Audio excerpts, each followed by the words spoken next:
So what kind of Chinese characters should I start to learn as an absolute beginner? This is the question that I was asked recently by someone who is considering starting to learn Chinese. But I'm sure that a lot of people who are considering starting to learn Chinese, Mandarin or Cantonese are asking themselves this question. And in today's video, let us talk a little bit about different versions of characters, why there are different versions of characters, and maybe by the end we'll be able to understand better the historical facts, the differences, and we could make a better decision.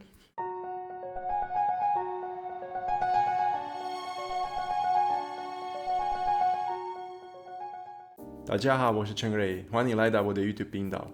从在西方文化中长的人学习亚洲语言，可能是一个巨大的挑战。大于说上与汉语影响的语言来说更是如此。除了中文发音很难，或者日文语法复杂之外，还有一个很大的障碍。这个障碍就是汉字。对我来说，这就像学习一门额外的语言，就像进入一个完全不同的世界。我的几个外国朋友，甚至决定放弃学习汉字，他们只学习说话。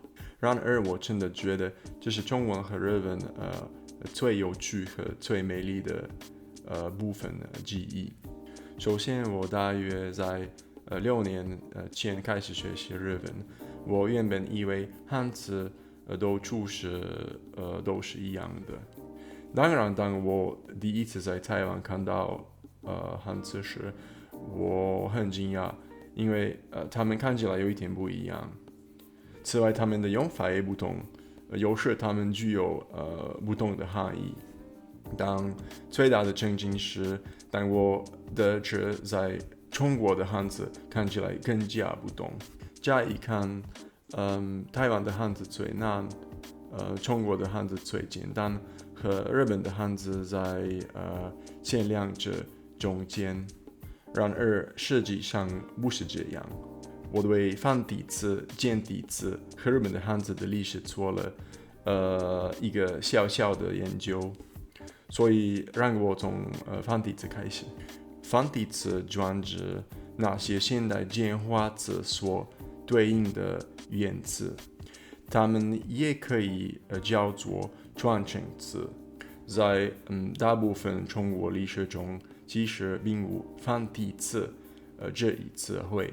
这叫法是因应汉字简化运动才被发明出来的。以方便区别后来的简体字。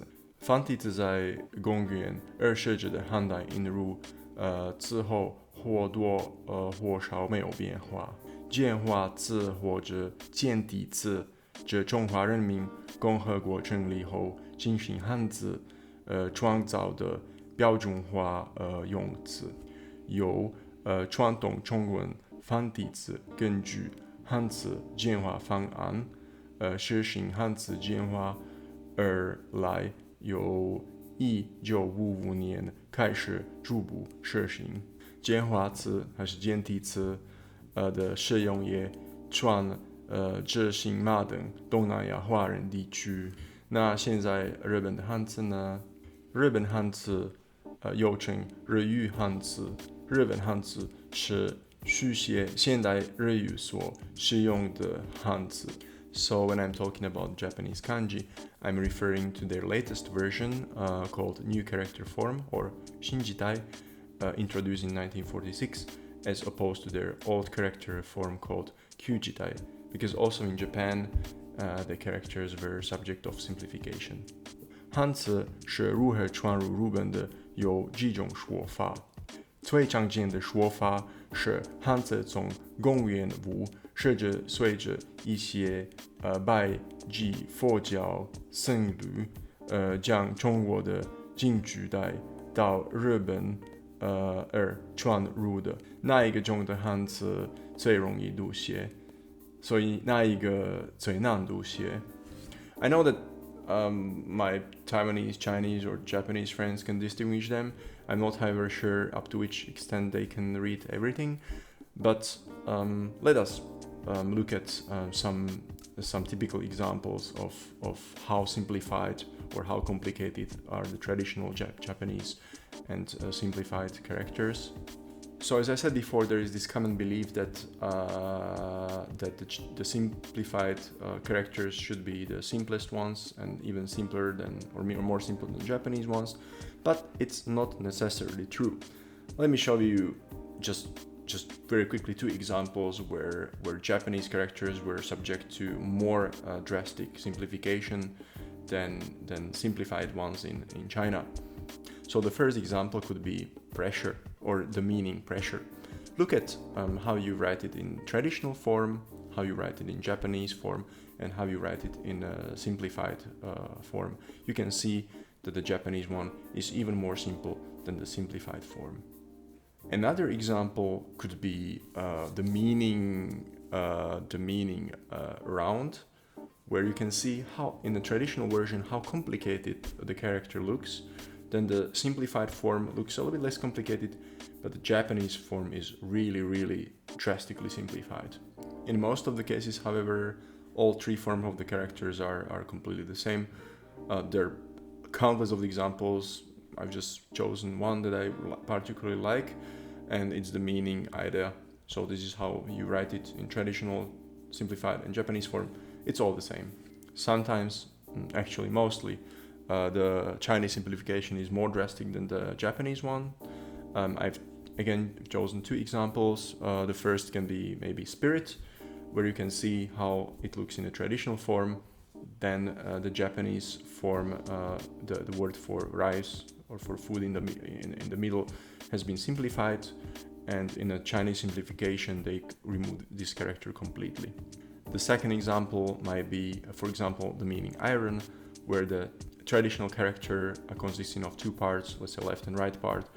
In the Japanese simplification, only the right part has been simplified, while in Chinese simplification, both of the parts have been simplified. This is a very drastic simplification, in my opinion.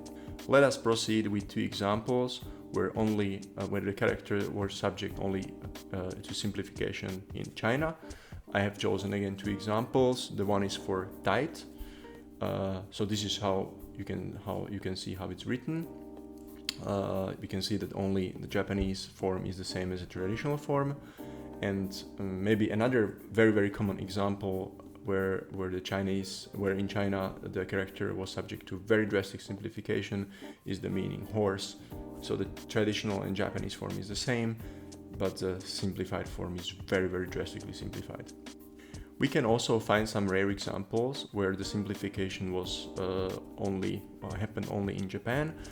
Good example, in my opinion, is the word or the meaning favor, where you can see that the simplified and traditional Chinese form is exactly the same. Very interesting is the situation when the character went through 2 completely different versions of simplifications. So I think it was pretty difficult for me to find a suitable example, but I managed to find the meaning stack. So you can see how it looks, how the traditional looks like, and then how simplified it was in Japan and how simplified it was in China. The last situation I would say is when the Japanese and the Chinese simplification is the same. You can find, I would say, hundreds of examples, but I've chosen one for the meaning to present. You can see Chinese new form and Japanese form are exactly the same. And now let's get back to the question from the beginning of the video. What type of characters should one learn? I think that aesthetically pleasing for me are the traditional ones. So I would say the traditional characters are the most beautiful ones in my opinion. But this shouldn't be purely emotional decision. If you intend to live in China, Singapore, or Malaysia, or you are living there, then probably the simplified version is the best one. If you intend to live or you've been already living in Taiwan or Hong Kong, then the traditional characters are the best to learn. 好的，非常感谢你们的收看，我们下次见，拜拜。